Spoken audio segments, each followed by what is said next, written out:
Welcome to English with Shams. In order to speak fluent English and express yourself in best way, you have to understand and practice important aspects of English language like grammar, pronunciation, vocabulary, and communication. In our course, 30 Days English Speaking Challenge, these aspects are explained in detail with examples. In this video, I will explain mood in English grammar like indicative, conditional, and subjunctive. Mood, also called mode in grammar, a category that reflects the speaker's view of the ontological character of an event.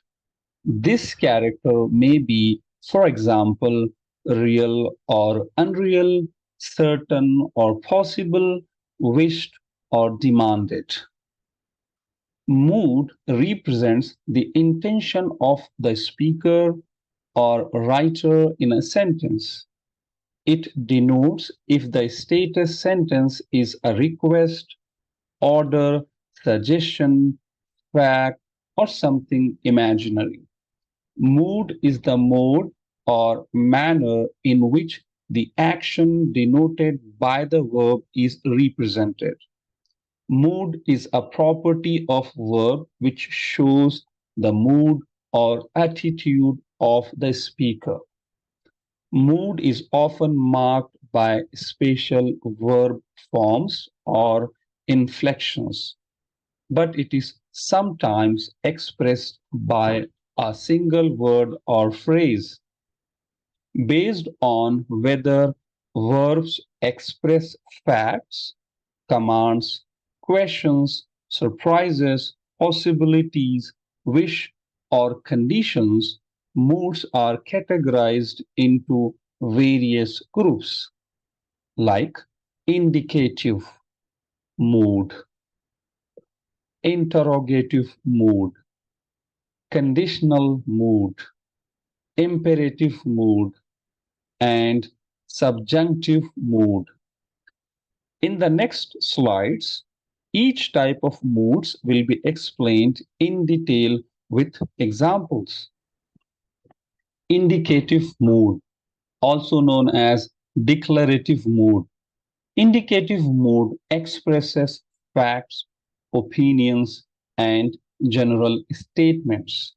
It is used to say if something did or did not happen. This is the most commonly used mood in the English language. There are two kinds of declarative moods: affirmative declarative mood and negative declarative moods. Let's consider sentences with indicative mood. The sky is blue. India is a democratic country like US. They learn English language as a subject. These sentences shows facts or truth. He is a good player in my opinion. I think he is a scholar. John may be a good leader. These sentences expresses opinion. We must do it in time. Project must be completed as per the schedule.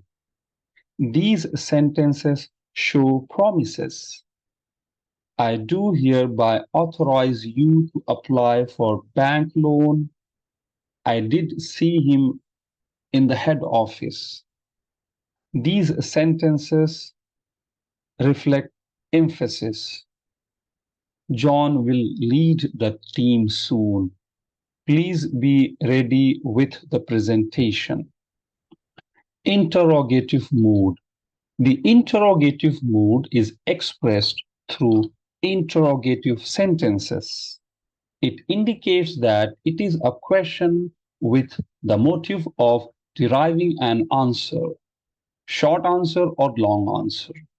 Interrogative sentence starts with a helping verb or interrogative pronoun. Look at sentences with interrogative mood.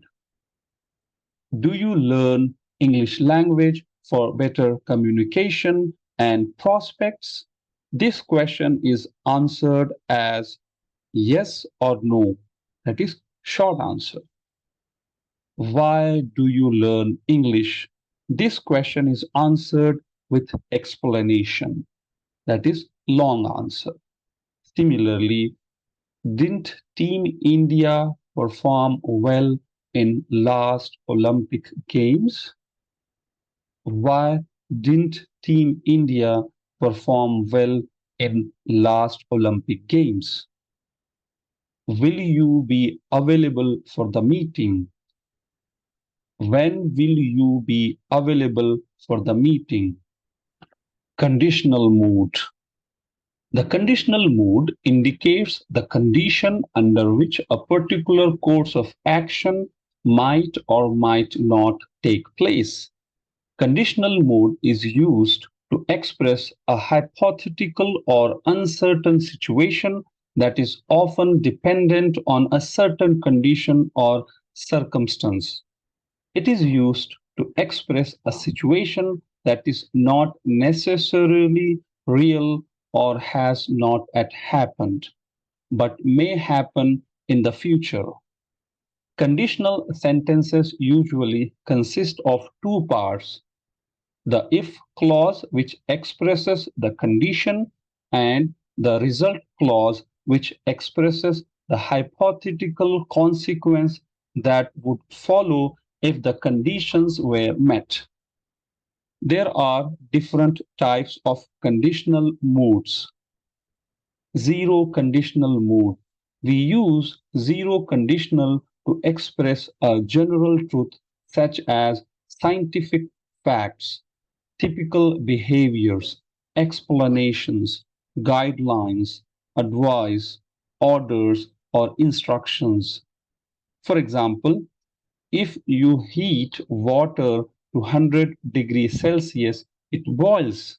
This sentence expresses scientific fact. When it rains, the earth gets wet. This sentence shows typical behavior. The zero conditional structure consists of an if clause with a simple present verb and main clause with a simple present verb. Modal verbs can also be used in the main clause of a zero conditional sentence. First conditional. The first conditional mood is used to express a possible condition and its probable result. This structure is often used to talk about future events that may or may not happen depending on whether a certain condition is met.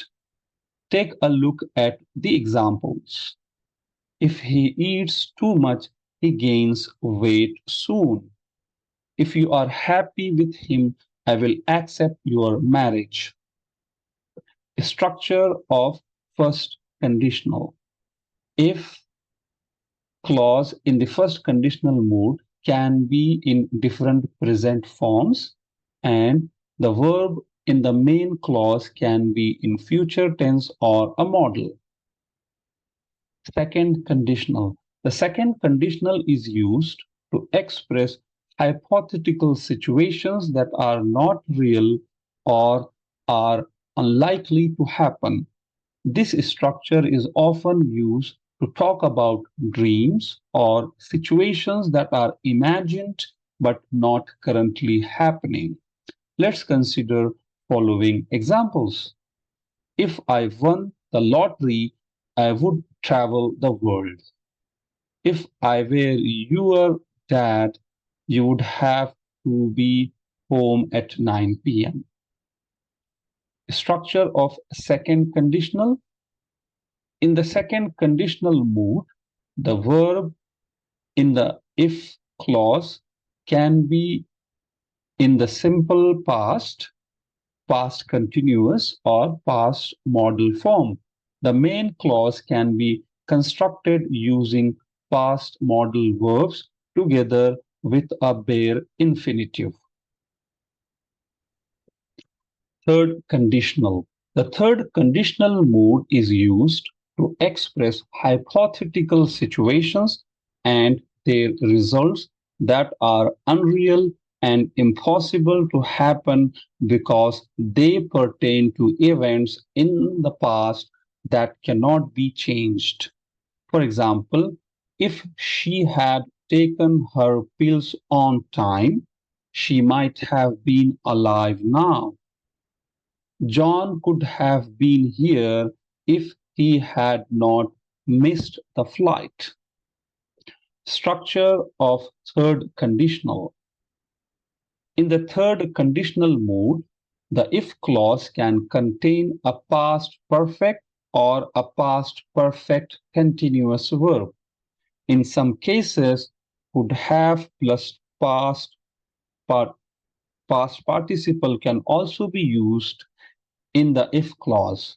The main clause can be constructed using would have, might have, or could have, followed by a past participle. Another conditional mood type, mixed conditional. Mixed conditionals are a type of grammatical structure used to express hypothetical situations that are unreal or unlikely to happen. In a mixed conditional sentence, the if clause and the main clause are not in the same tenses. Let's consider following examples. If I had worked out harder in the past, I would be in better shape now. John would have had a good career if he had not declined the job offer. Structure of mixed conditional. Mixed conditionals can be constructed in two ways. The first way is to use a past condition with a present result, while the second way is to use a present condition with a past result. Imperative mood. The imperative mood is a verb form used to give commands, make requests, or express a sense of urgency or obligation. It is used to convey a direct and forceful message to the listener or reader, and is often used to tell someone what to do and how to do something with a sense of authority or urgency. There are two kinds of declarative moods: affirmative declarative mood and negative declarative mood. Let's consider some examples. To give orders: go to the supermarket and buy grocery for this month. To give directions: go straight for 5 miles, turn right on 5th Street and take a right turn on Ring Road. To give instructions: adjust the settings to your preference.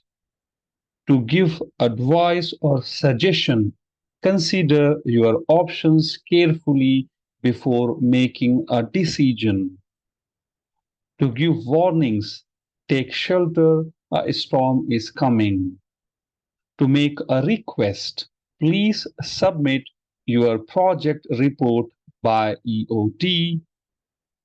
To make an invitation: come to the party at 7. Subjunctive mood. Subjunctive mood is a verb form in English that is used to express desires, suggestions, doubts, or hypothetical situations. By using subjunctive mood, the speaker can convey a sense of uncertainty or possibility and express ideas that are not necessarily rooted in fact.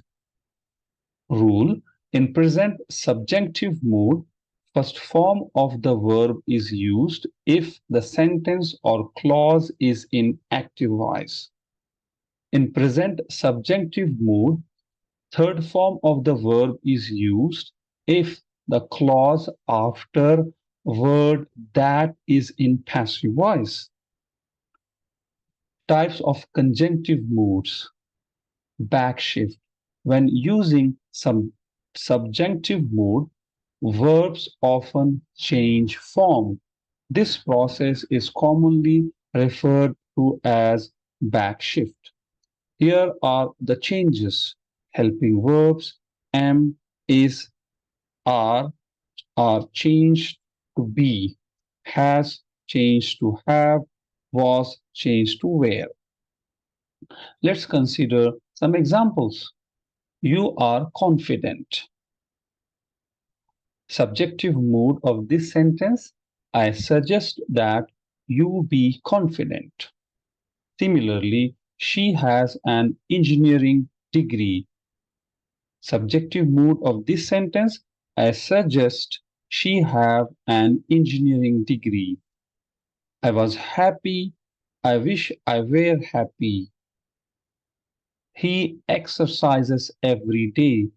I suggest he exercise every day. Present subjunctive mood.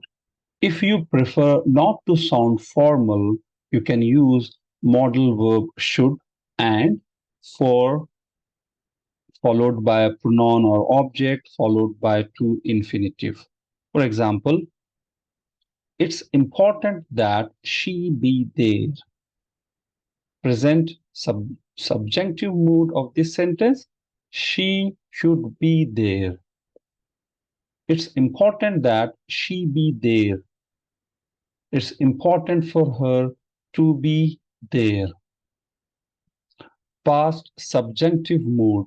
To discuss unreal or improbable situations in the present or future, we can use the past subjunctive with the exception of the verb be. The past subjunctive form of all verb is their past simple form. The past subjunctive form of be is where for all persons, regardless of whether the subject is singular or plural. For example, if I were a parent, I would love my kid unconditionally. I wish I were taller. I wish I lived in London City. John acts as if he were famous. If I were a millionaire, I would set up a charitable organization. Thanks for watching this video. Subscribe to our channel, like and share our videos, provide your comments, follow us and practice to enhance your English fluency.